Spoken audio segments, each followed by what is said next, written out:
Bismillahirrahmanirrahim. Assalamualaikum warahmatullahi wabarakatuh. Alhamdulillahirabbil alamin. Allahumma shalli ala sayyidina Muhammad wa ala ali sayyidina Muhammad wa barik wa sallim.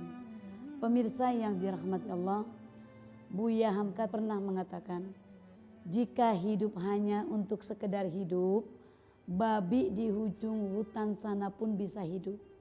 Jika bekerja hanya sebatas kerja, kera juga bisa bekerja. Artinya, ungkapan tersebut memiliki arti yang sangat mendalam dalam memaknai kemuliaan seorang manusia, terlebih sebagai seorang muslim. Sebagaimana yang disebutkan dalam Al-Quran, a'udzubillahi minasyaitonirrajim, qul inna sholati wa nusuki wa mahyaya wa mamati lillahi rabbil alamin. Sesungguhnya sholatku, ibadahku, hidupku, matiku hanya untuk Allah pemelihara alam semesta ini.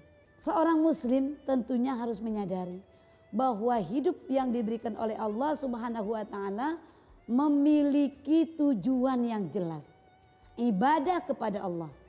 Sehingga apapun yang dikerjakannya selalu bermuara kepada Allah Subhanahu wa taala. Sebagai seorang muslim kita sadar bahwa kita diciptakan oleh Allah Subhanahu wa taala dengan penuh kemuliaan. Kita dapat memahami makna sebenarnya dari hidup itu sendiri. Kenapa diberikan kesempatan hidup? Dan bagaimana seharusnya kita menjalankan hidup? Dengan demikian, kita akan terus berjuang untuk dapat hidup dan tidak hanya untuk sekedar hidup. Sebagaimana disebutkan oleh Rasulullah SAW, khairun nas anfa'uhum linnas. Sebaik-baik manusia adalah yang paling bermanfaat bagi manusia lainnya. Salah satu sarana kebaikan yang dapat memberikan peluang terbaik bagi kita sebagai pribadi yang bermanfaat adalah perniagaan atau bisnis secara syariah.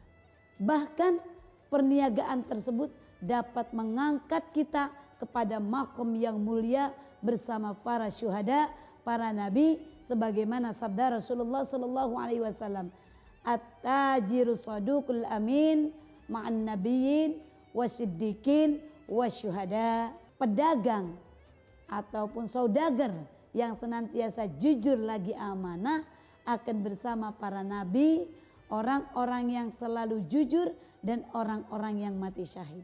Itulah pebisnis yang jujur Allah golongkan kepada para nabi, syuhada dan orang-orang yang selalu jujur. Pemirsa yang dirahmati Allah, bagi seorang muslim tujuan utama dalam berbisnis adalah keberkahannya, di mana ciri utamanya adalah kemaslahatan. Agar bisnis yang kita jalani itu mendapatkan keberkahan, maka setidaknya harus memenuhi 3 syarat. Pertama, bisnis harus dijalankan atas dasar ridho tanpa adanya paksaan. Sebagaimana firman Allah Subhanahu wa taala, a'udzubillahi minasyaitonirrajim, ya ayyuhalladzina amanu la ta'kulu amwalakum bainakum bil batil illa an takuna tijaratan antaradim minkum. Hai orang-orang yang beriman, janganlah kalian saling memakan harta sesamamu dengan cara yang batil, kecuali dengan cara jalan perniagaan yang timbul dari kerelaan antara kalian, suka sama suka. Yang kedua, berbisnis secara syariah harus ada produk yang ditransaksikan bisnis itu barangnya bermanfaat, bukan produk haram, bukan barang yang haram yang diperjualbelikan oleh kita. Syarat yang ketiga, bahwa pihak penjual tidak boleh menyembunyikan cacat dari suatu barang atau produknya, ataupun ia berlaku curang dari segi kualitas maupun kuantitasnya. Rasulullah SAW bersabda, seorang muslim adalah saudara bagi muslim yang lainnya. Tidak halal bagi seorang muslim menjual barang dagangan yang dimiliki tersebut cacat. Kepada siapa? Kepada saudara sesama muslim. Melainkan ia harus menjelaskan kecacatan dari barang itu sendiri.